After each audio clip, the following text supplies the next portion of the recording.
and this is Elizabeth Chiles. So Elizabeth is an American artist who is based in Austin, Texas.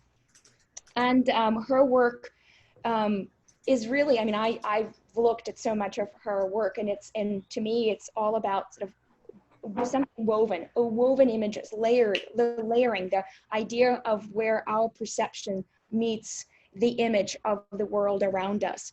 And, you know, in a very beautiful ways, because her works kind of beckon us to examine the world around us more closely, to sort of, to concentrate, to focus on things that we might perhaps overlook. She has graduated from Columbia University with a BA in art history, and then worked in galleries in Boston and moved to San Francisco, where she earned her MFA from San Francisco Art Institute. And since, you know, it's been, I guess about 12 years that she's been living in Texas, and has had numerous solo exhibitions in places like the Austin Museum of Arts, the Texas Biennial in 2011, the Chelsea Art Museum. She also has taught theory and photography at UT Austin in Texas State and Southwestern University for numerous years. She also is served on the board of trustees and chaired the Austin Center of Photography programming, and serves as a mentor for young photographers. So very much, you know, involved in photography, both as an artist and as an educator.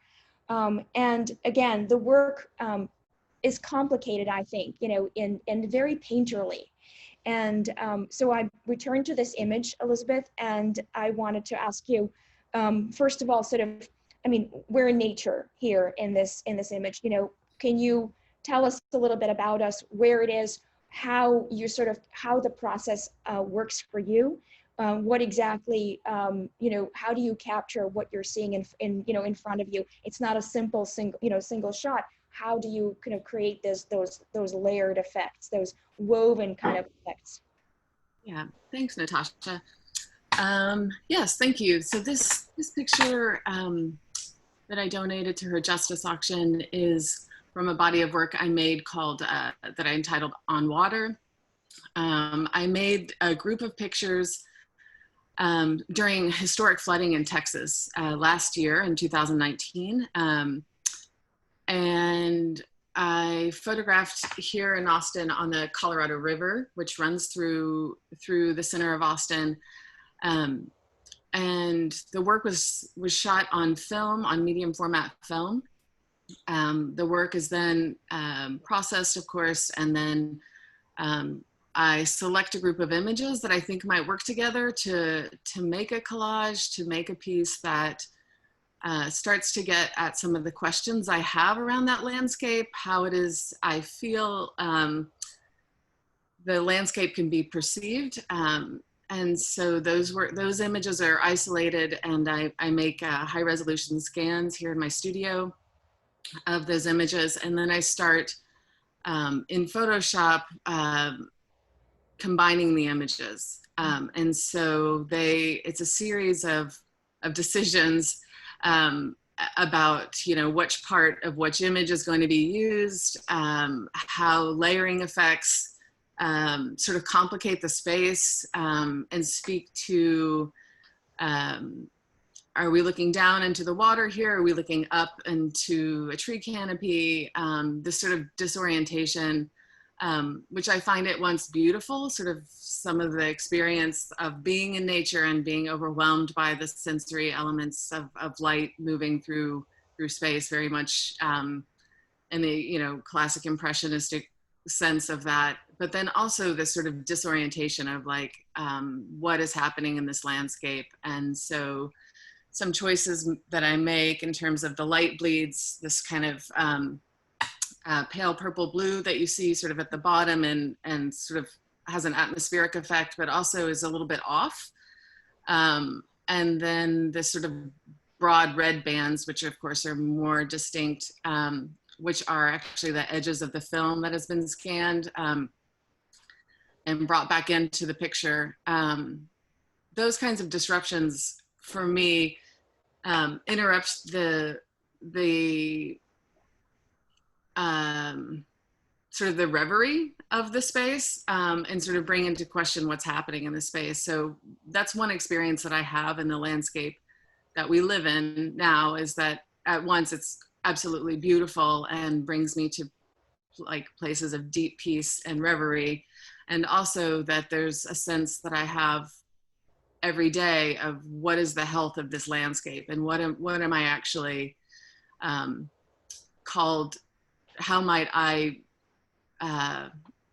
protect this landscape? How might I do something to sort of stand for it? So there's this double-edged sword that I feel in the landscape, that's sort of part of how we all experience the natural world now, which is, you know, that it gives us what we need, and also that we need to do more. And I mean, when I look at the image here, and again, it's isolated, I'm not showing, you know, your other body of work or other works, or even the way that it might look on the wall. Some of your images almost come off the wall, like, you know, sort of you drape them. You really kind of play with space, you know, how the images are presented.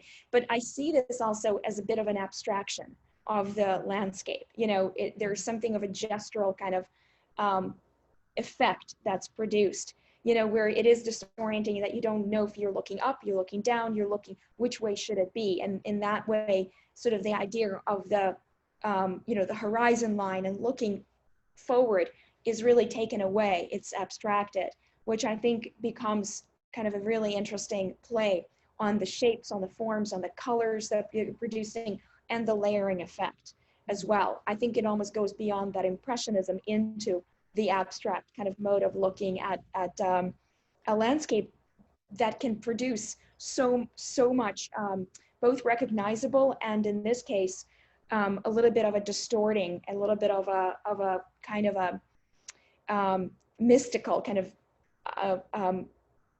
feeling, you know, perception. And I think so much of your work is about this idea of perception, right? What you're seeing, what you're not seeing, what sort of the mind's eye leads you to want to see, and what, you know, at the same time, it's a bit sort of complicated. And again, I love the weaving effect, you know, where you're perceiving the colors that you mentioned, the shapes, but at the same time, there's something much, you know, more than that. And it has a really, I think, a very strong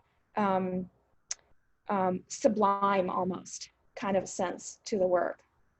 And so one question I have is, you know, it's a work that's very much about seeing, the act of seeing, and the way that you perceive the landscape. Why did you choose this for Her Justice, for this particular auction?